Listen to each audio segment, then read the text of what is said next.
Okay, here's the 12-volt electric fuel pump install on the F250. Been meaning to do this. Had my relay go bad, had to replace it. Thought this would be a good time to show you what I did. So here's the relay that I used, and luckily they're pretty cheap. It was like a 5-pack for maybe 20 bucks or something. Anyways, you have to follow the diagram. It'll come with whatever relay you end up getting. This particular one here though, I'll show you what each of these wires do and where I landed them. You can see I've got, and just to give you a view, we're at the front of the truck. There's the one battery.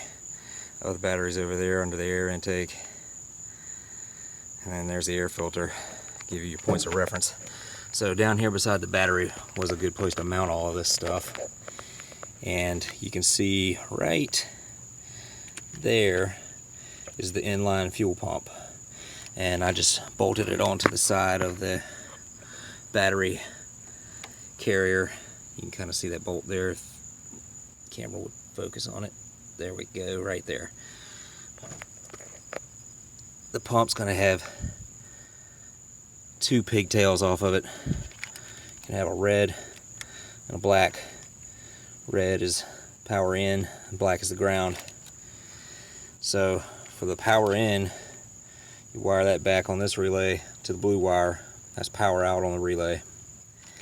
The black wire goes to ground. I kind of got a little ground cluster right here. Ultimately it winds up here, grounded on the fuel filter frame. Off of the relay, you got a black ground wire that also goes into that same wire nut there. And then this yellow wire is not used. And then the red wire off of the relay is for the power inputs that needs to come from the battery or some terminal that's always live with 12 volts. And what I've done is wired it back over here to the starter solenoid, so it's always got 12 volts right there. And the tricky wire out of all of them is the white wire off of the relay, which is the signal wire. This is the wire that tells the relay to power the blue wire, which will turn on your fuel pump. So you don't want this wire going somewhere that's always hot, or your fuel pump will run all the time, even when your truck's parked. Drain your battery down.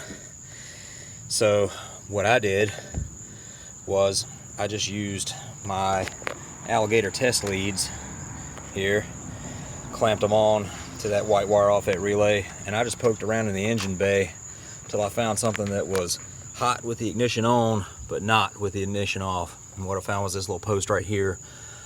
I didn't even bother to look up what the hell this thing is or what it does. Looks like it's right on top of the fuel injection pump, so it's probably some kind of fuel solenoid, which makes sense. Get the fuel system all kind of running off the same point of power. But I just wired that over across to that relay. And this is about a million times better than that damn piece of shit mechanical fuel pump. Well, that's it. Thanks.